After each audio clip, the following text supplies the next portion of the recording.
player of Muncie. Without further ado, I'm going to introduce the guy that brings you all the ball games on Muncie Sports Station and the Reds Radio Network. This is the man, the myth, the legend, Marty Brannaman. Thank you very much. Thank you. Nice to be back in Muncie. Nice to be back in Stoops Automotive. And without further ado, allow me to introduce the folks. First off, Vice President, Assistant General Manager in his 16th year as a member of the Reds organization.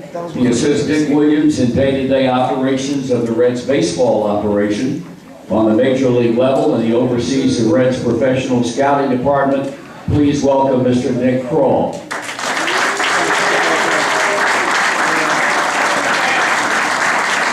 From the former Red Star department.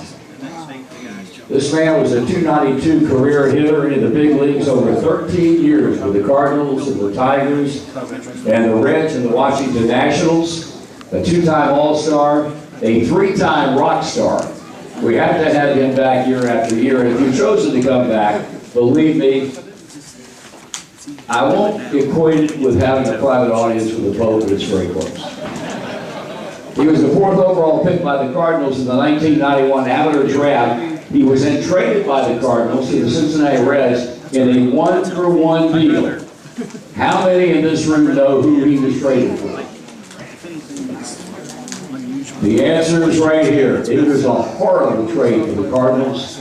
It was a wonderful trade for the Reds because the Reds received Dimitri Young for Jeff Randall.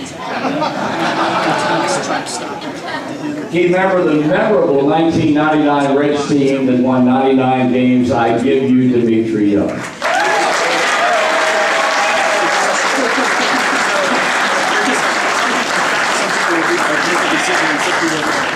One of the youngsters on this trip, he's a first-time member of the Rockstar Group, and he's really been good. The early returns on him means that he will be asked back in 2019 because he's been so good on this trip. He was acquired by the Reds in a January trade last year from the Miami Marlins along with Luis Castillo. At the time of the trade, he was ranked by MLB.com and also baseball publication, Baseball America, is the Marlins' 9th best prospect. He appeared in 22 games out of the Reds bullpen last season and figures to be potentially a major factor in the Reds bullpen plans in 2018, right-hander Austin Bryce.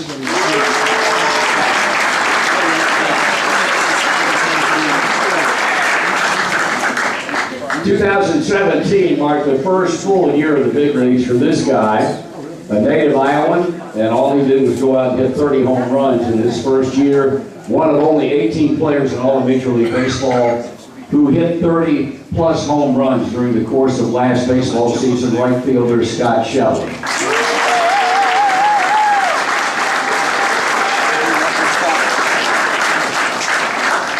A name to keep in your memory bank if you've not already done so.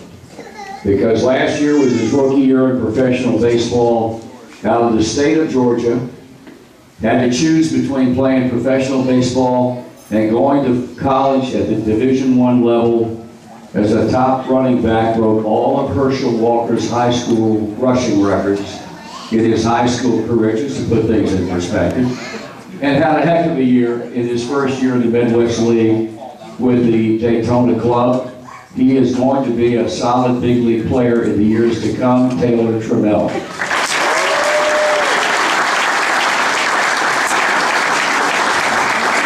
Now, the next man I introduced, his name was way up on the list. But I saved him for last for reasons that will be echoed shortly.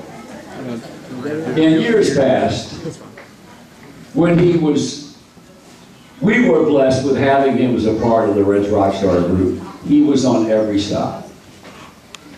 Now we are blessed to have him when he's available. There are a lot of reasons for that. One of which, he stamped himself, without any question, as a day-to-day big league catcher.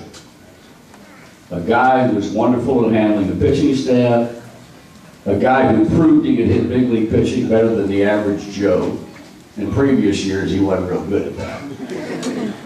And above all that, He won the Gold Glove for defensive excellence in the National League.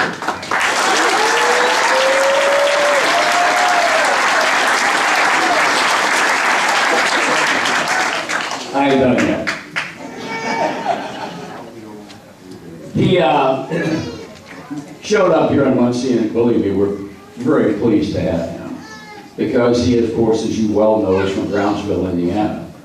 And that and that alone makes this a very, very special night.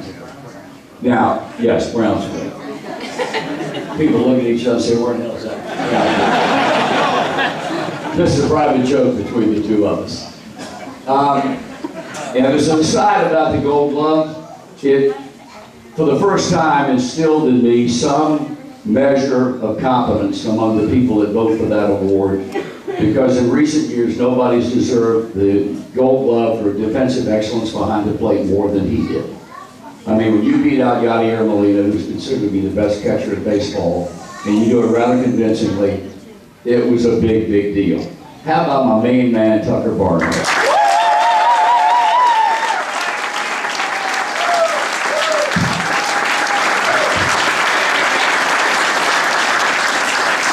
I've been waiting for that all day.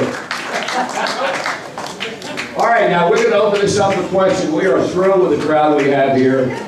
This is really one of the great stops that we have on the Caravan. Certainly the highlight, and I mean this sincerely, everything's relative. But consider the size of Indianapolis. There's nothing better than this.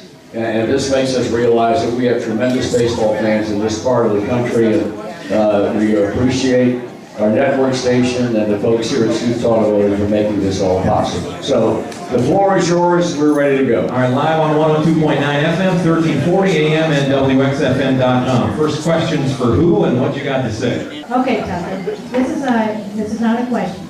This is a remark. I don't make questions. Tucker, I'm going to call you Johnny Bench Jr. You're done, but that's a good one. That's a really good one. What do you got to say about that? That's extremely humbling. Thank you. All right, who's the question for, or what you got? Marty, where do you see Nick Senzel fitting in the picture as far as defense?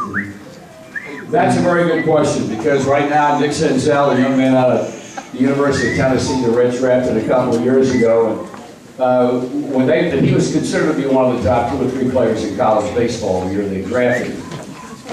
He's been on a fast track. They've not turned around with him. They moved him quick. Next question's over here. Got a young fan. Go ahead. Who's it for, and what do you got to say to somebody up there? Okay, so ever since you've been in the league, your batting average has increased more and more. So, as example, for your rookie year, you hit 185. Second year, you hit 252. Your third year, you hit 257. Last year, you hit 270. Are you aiming to hit more this year? And what are you going to do to train for it? That's some good knowledge. I think a lot of that has to do with just getting comfortable facing the guys and gaining a history with those guys, facing the same guys over and over again, learning how they pitch you, learning how to attack them as a hitter. Obviously, I'd like to grow as a hitter. I think I could drive some more balls. I don't know if that necessarily is going to result in more home runs or more doubles or what have you, but I think I can get more out of my swing. So this offseason I've been working with the guy that I hit with in the past. This is the question I was going to ask you Red Fest, but obviously I'm a lot busier. How do you find able to play as many games a year as you can? You know, staying healthy and just being on the lineup every day. What I can talk to this about is, sorry. When I was in high school, I really didn't take care too well of my body. I ate pretty much whatever I wanted. I mean, I could go out of bed and just, play anywhere and play any position right there.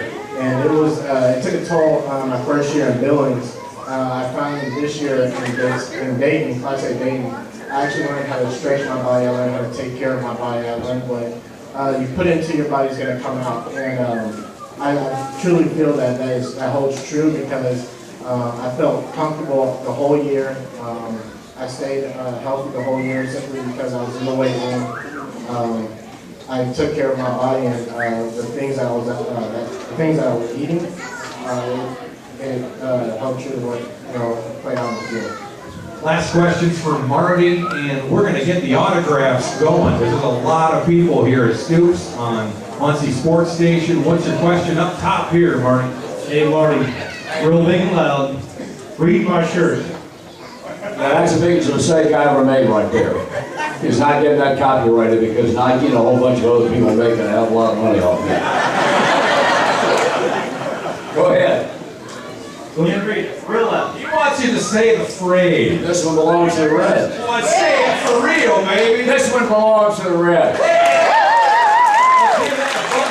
We'll get Marty on the dais up there. We're going to take a break on radio and get the autographs rolling right now. Live on 102.9 FM, 1340 AM, and WXFN.com.